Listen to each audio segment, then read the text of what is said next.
The sinister Doctor Strange fight in the Multiverse of Madness was a great visual spectacle. There was a great deal of charm and wit put into a duel between powerful sorcerers. One highlight of the battle is when both utilized the physical notes on a piece of piano music as projectiles, sound and all. Witty, charming, and well put together, you really start to realize how Doctor Strange's magic casting abilities are the canvas that he paints. As cool as that scene was, I wasn't demanding that using magic spells must be in a video game now, because two of my most favorite games already set the bar for future games to copy and imitate. There's nothing that needs to be said about the legacy of The Legend of Zelda: Ocarina of Time and Majora's Mask. After the spearhead success of A Link to the Past in 1991, it was hard to imagine what kind of console Zelda would match this title.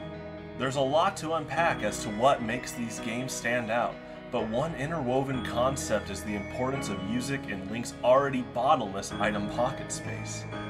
From convenient temple warps to time-saving rewinds, saying that the Ocarina is the hero of time's master wand is an understatement. What's interesting is that on the surface, Song of Storms seems to be a borderline aesthetic-only piece in your spellbook of tunes.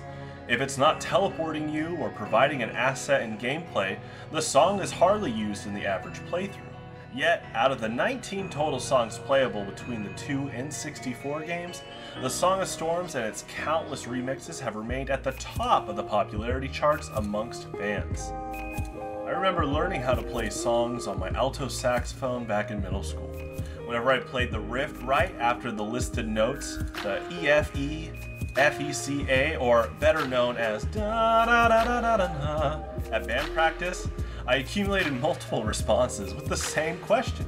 Are you playing Willy Wonka? Now, it does sound very similar to Pure Imagination, which is also a great song. It's fascinating how both songs invoke a powerful hook after their initial setups. Even though there are countless new generations of people that didn't grow up seeing the movie, I see countless amounts of people who praise the power the song holds with strong evoked feelings of reflective melancholy. On the surface, the Song of Healing is described and executed as an end-all be-all problem solver for hurt souls, being taught by Zelda's more controversial and unnerving character, a song that just so happens to turn people into masks. You know, the type of product he sells. It doesn't help that one of the saddest moments of the entire series comes from Skull Kid enacting a similar spell upon the Deku Butler's son, placing his spirit into what will soon be the Deku's mask. This isn't to say that the Song of Healing is used for an ulterior motive, for capital gain in a term of business, or for some type of power manipulation that the happy mask salesman holds over Link, but it does in fact help people while granting the hero of time new masks to help him on his quest. But what happens when this Swiss Army knife sequence of notes fails to heal?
In music psychology, there have been multiple studies that demonstrate people with Alzheimer's can recognize and even sing songs from their childhood, almost their own version of therapy, their own version of reflective healing.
Even songs that can never be heard before have demonstrated a consistent feeling of nostalgia and melancholy.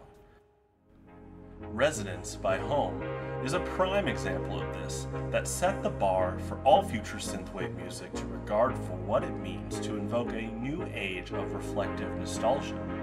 From getting pumped at a hand-selected track for a fighting game match to a sunset drive with an electronic gem, the right song will pierce through all barriers and bring about the humanity in all that cherishes what good we know and see in the world.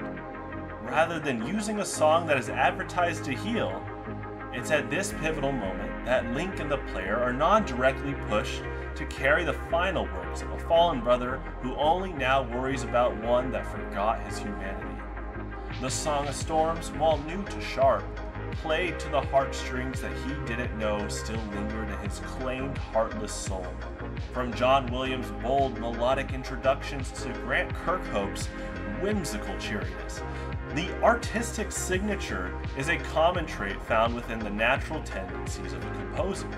But it's when Sharp's wall of cynicism and awareness of the Song of Healing's melodic intentions that something breaks from the reality of Brother's somber rain and thunderous roar of this D. Dorian piece that the remnants of Sharp's humanity are breached.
From 6 simple notes that Link starts that leads into the Song of Storms. With a vast toolkit of problem-solving items, the hero of time has journeyed far to recognize that, at the end of the day, the strongest weapon comes from the humanity we share to help the world flourish for a better tomorrow.